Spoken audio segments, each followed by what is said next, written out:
Give us your sense of what you're thinking about cities in terms of how they are struggling and how they might recover from both a health and an equity crisis that we find ourselves in. Sure. Well, as you said, Chee, it's a pleasure to be here, and I really enjoyed this conversation with this community. After 9/11, there were a lot of forecasts made about what would happen with cities, and people said cities would be over, skyscrapers would be over, and a lot of those forecasts didn't age very well. And so I think rather than forecasting about what cities might be, I think we should talk about what cities should be coming out of what are really these dual challenges of a pandemic on one hand and longstanding structural racism on the other hand, that the Black Lives Matter movement has really made so clear to the world. And if you think about those two challenges, they're interrelated because, as one of the last questioners alluded to, the impacts of the pandemic have not been equitable, and communities of color in particular have suffered disproportionately from the pandemic. And so I think coming out of this in our cities, and I think our cities are everything you described as these engines of culture and commerce, but I think we need a new narrative, a new social contract for the way we think about our cities. And I think, right now people are going to naturally tend towards this austerity model. They're going to say, well, we're going to go broke from all of this. And so we have to pull back in investing in our people. And I think that's exactly the wrong thing to do. We need a new narrative of generosity, not austerity. And I think we need to focus on the equitable, the sustainable, and the attainable. Prior to this crisis and these crises that are upon us right now, people that we now call essential workers, communities of color, were not having equal outcomes in our cities. Our cities were working very well for the prosperous and not working at all for people in other parts of the economy and really critical parts of our world and our culture. So if we wanted to craft a new urban equity agenda, what would that look like? What would it entail? And I think about three components. One is the idea of having equitable health and housing, and we can talk about how those things are interrelated. Sustainable urban mobility and really changing the way in which we move around our cities, particularly as it relates to climate change. 70% of carbon emissions come from buildings and cars, often rooted in our cities. And so we can have an extraordinary impact at scale in terms of the environment and climate justice. And then finally, the idea of attainable social and cultural resources. And I think if we focused on those three things, equitable housing and health, sustainable urban mobility, and attainable social and cultural resources as ideas for policy coming out of these crises, that we could craft a new urban equity agenda. Excellent. Vishaan, that's really, it sounds like you're thinking on all cylinders about this, but let's just start with housing. Because, cities before the pandemic were already really challenged. Most people could not afford to live in decent housing in many of our major urban centers. And housing costs were skyrocketing, and that actually meant that the essential workers that we now recognize we need to have it mixed in with the entire city fabric are living further and further away, and they're further from their jobs. And I just wonder, from your point of view, how do we start to reset that balance? Sure, it's a critical question. Obviously, everyone prior to these crises, this dual crisis, spoke about gentrification, and that became a concern across cities globally as cities kind of recovered from the industrial era of the 1970s, became more attractive places to live, but then in turn became unaffordable. And I think we're presented with a false choice in terms of this narrative, that we are either the impoverished cities of the 1970s, where we have no tax base and there's horrible crime or so forth, or the cities that we just experienced, which are cities of kind of bourgeois banality, where cities have become so prosperous that the very things that made them attractive became monocultures. And we were not only losing the housing for essential workers and communities of color, as you mentioned, but also losing the spirit of what we all love about cities in the first place, which is the diversity and the inclusivity that makes cities interesting and have positive social friction. So how do we get out of that false choice and think about instead a housing agenda that is about both equity and attainability? Well, I think first of all, we need to think about how could housing policy change in the future. Now, if remote working becomes something that is much more prevalent, we may, in fact, in many of our cities, see a drop in demand for office space. And if that occurs, it could very well be that we have a lot of older office buildings that could, through tax incentives and policies, and this has been done in other places like in Lower Manhattan, where we can convert older buildings into affordable housing, supportive housing for formerly homeless people. Because what we need to break out of is the fact that the essential workers you're talking about, what leads to homelessness is the fact that most people in cities are rent burdened, which means they're spending more than a third of their income on housing costs. And so we need an activist government to intervene in that and to be able to say, well, maybe some of that older office stock could become housing. And also, most cities have brownfield sites, rail yards, other places where we could build mixed income, affordable, attainable housing. And that will lead to better public health outcomes, because housing is health. You cannot have a healthy society if people are under housing stress or have homelessness going on. And so those two things are just joined at the hip. Right. Vishaan, I think you were talking about something that we are all very keen to figure out in our world, but it comes down to something that, if you are speaking about a new urban equity agenda, are you also speaking about a different kind of budget allocation? Like, how does that get done, and how do we afford that? Well, I think we have to talk, financiers talk about equity and debt, and I think we need to talk about social equity and social debt. We've seen what happens when there is an economic crisis that leads to austerity. And austerity often just leads to more cycles of hardship, more economic ruination. And that is not the path we should take here. So we probably will need to borrow some more money and actually put debt to good use to build the kind of infrastructure of opportunity that I'm talking about. But we also need to acknowledge that our cities are wealthy places. When I was Manhattan planning director, New York City's budget was about $43 billion. The budget we passed last year in New York City was almost double that. And that's been pretty much of a global phenomena. And so if you look at whether it's London Breed in San Francisco or Anne Hidalgo in Paris, the mayors around the world are understanding you have to invest in your people. You cannot have a massive retraction at a time of social need. And so we're going to have to find the way to pay for it, both through, some deficit spending, as well as looking at the industries that are thriving and saying whether we can pay higher taxes for some people. I know I could pay higher taxes in order to have a more equitable world, and I'd gladly do so. Okay. I wanted to actually switch to the topic of transportation, because that is so much a part of our infrastructure. It's also obviously so much a part of what our cities are driven by, whether it's the amount of pavement we have now on our streets, the accessibility we have to public transportation. I wonder, though, in the context of all of that, are we going to see the rise in the use of a private car? Because are people going to be fearful or cautious about being in that public space?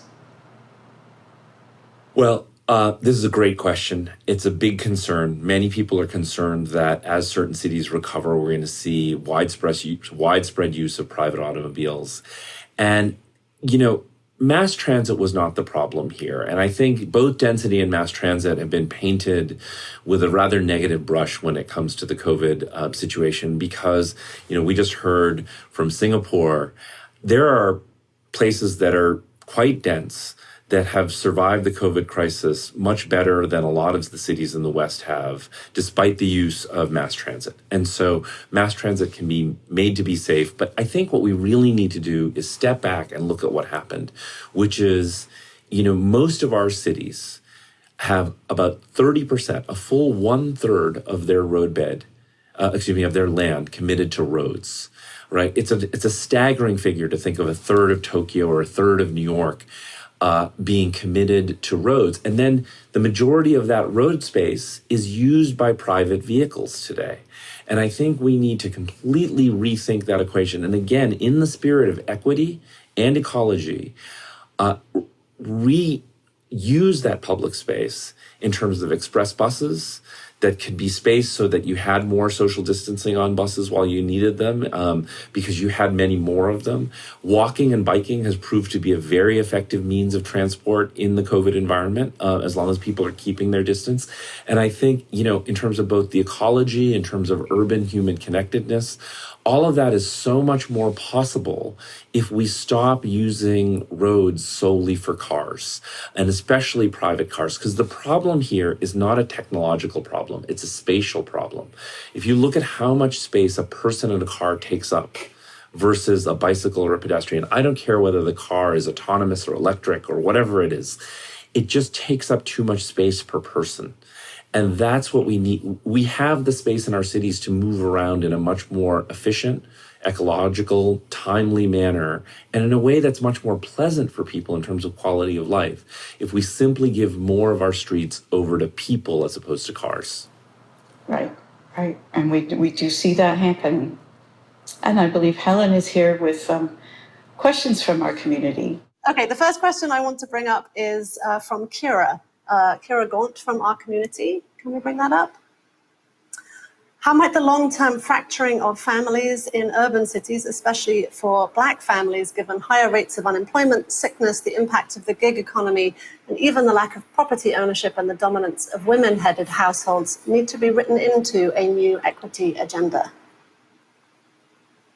It's a great question, Kara. Thank you for asking it. I really believe that we need to go directly to people in communities and ask them what their needs are.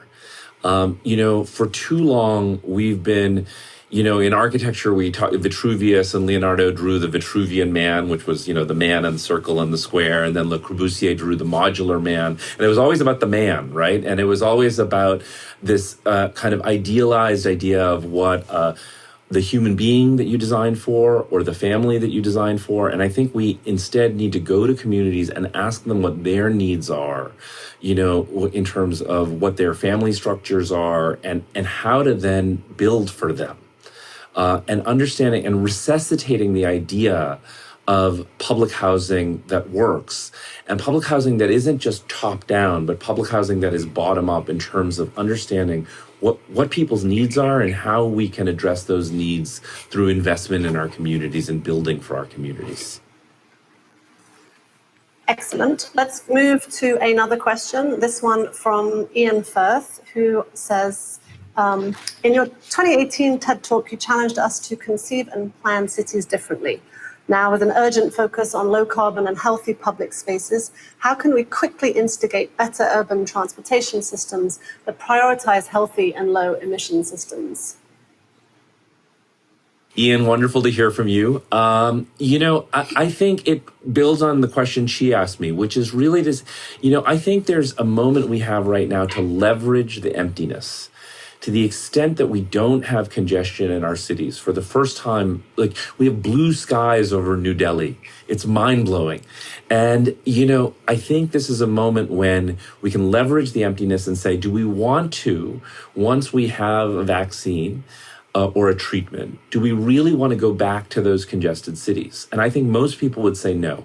And I think that we then need to say is, well, how can we achieve that? And again, it isn't about rocket science. We know that walking, biking, low emission buses for people who are handicapped or mobility challenged, that, we can absolutely move people around in our cities in a low emission way, and we have the framework to do it. Cities started in on this already. London, Stockholm, other cities, Curitiba, Brazil, started in on a lot of these policies prior to these pandemics, and I think we just need to build upon that to kind of take this little silver lining of a lack of congestion and less air pollution and less carbon emissions right now, and see if we can give that as a gift to the world going forward. Okay, one more and then I will jump out. Here is a question from Anna Tunkel, who asks, as a New Yorker, I am curious how you view school zoning and rezoning as a tool in reducing inequality.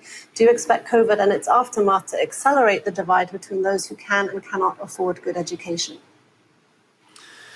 Hi, Anna. As a fellow New Yorker, I certainly worry about that. And I think we especially need to worry about, we all know about the outcomes that can be produced if people have good early education. And, one of the things that I've been thinking about is we're all talking about how retail is transforming, and maybe we'll see fewer chain stores in cities like New York. And maybe instead of those chain stores, we could use those empty storefronts for educational or social purposes, pop-up libraries, pop-up universal pre-K or classrooms, things that still give our street life vibrancy and activation, but not without relying on chain stores, and instead relying on social infrastructure and educational infrastructure, that rather than, as your question talks about school zoning, that, we bring the mountain to Muhammad, that we actually distribute in a more diffuse way around our cities the educational infrastructure that people need in their communities, which includes, by the way,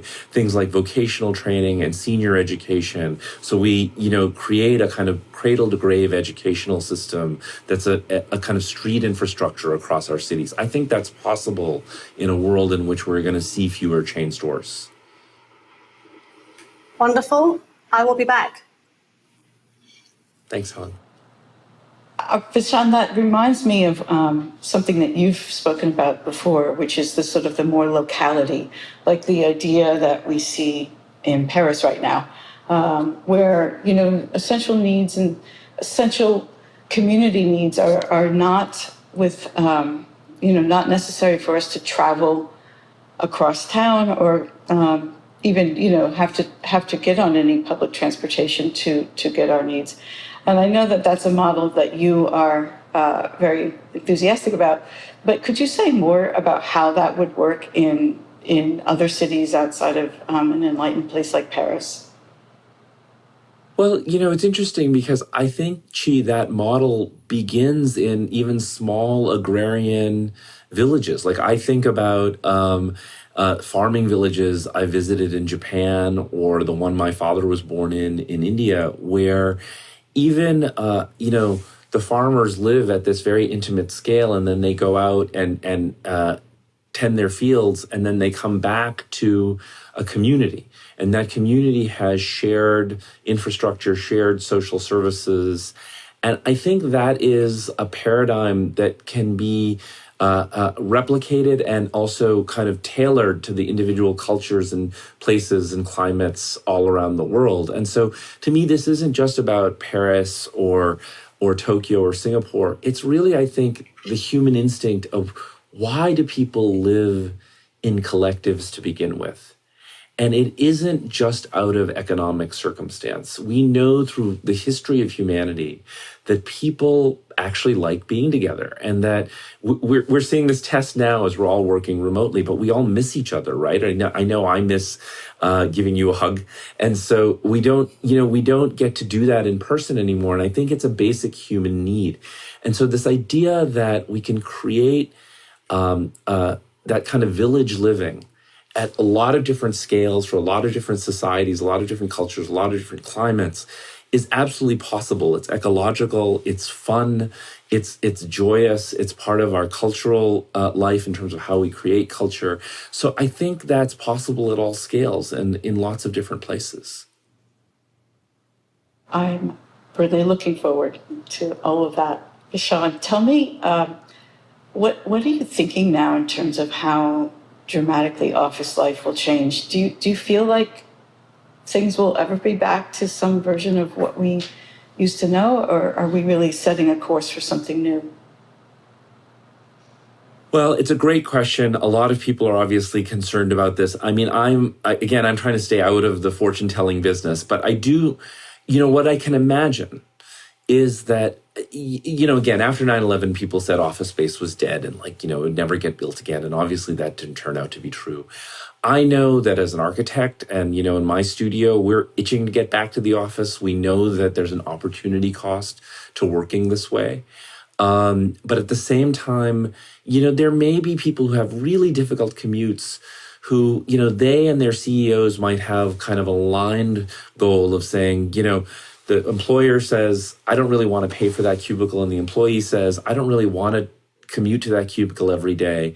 And so I do imagine that over the long term, this is going to reduce some of the commutation.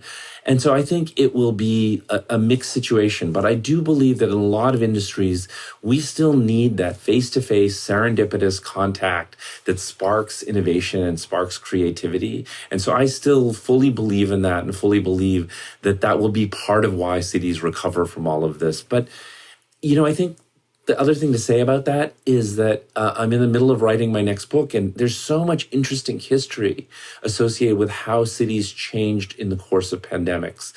Sewer and water infrastructure, light and air standards, from tuberculosis to cholera to the bubonic plague and the Spanish flu, it all changed the form of our cities, and this will too. But hopefully for the better, but also in a way that, builds upon our desire for human connectedness. Absolutely. I think we have time for one more question from Helen. Indeed. Thank you so much. That was so beautiful. I have a question from Dred Scott, who says, I like a lot of what you're saying and proposing, but without addressing class and how policy is created and by whom, these changes seem impossible. How can these changes actually be implemented? Hi, Dred. Good to see you, at least on your little photograph on the screen. It's a great question, and I don't pretend to have all the answers to that. But I think we do know that unless there is a different sense of representation in terms of what our government is, how our government can be reformed in everything from criminal justice reform, in terms of how we police our streets, that none of this can come to pass, that we need diversity and representation. And also, again, I think we need to rethink our narratives and not constantly fall in the trap of what we've been living in for the last 50 years. And instead think about how do we get a much broader sense of representation and have the self-governance that our democracies promise us. And I think unless you have that, you can't institute the kind of urban equity agenda that we've been talking about. Thank you. Thank you, Vishaan. I know that you're not in the business of fortune telling, but I think you are absolutely in the business of building back better.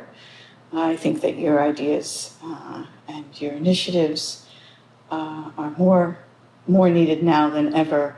I have just one more question for you, which is, you are embarking on now your new role as a dean of an architecture school, and I wonder, what is the pedagogy going to look like? How is it changing? What are your thoughts about where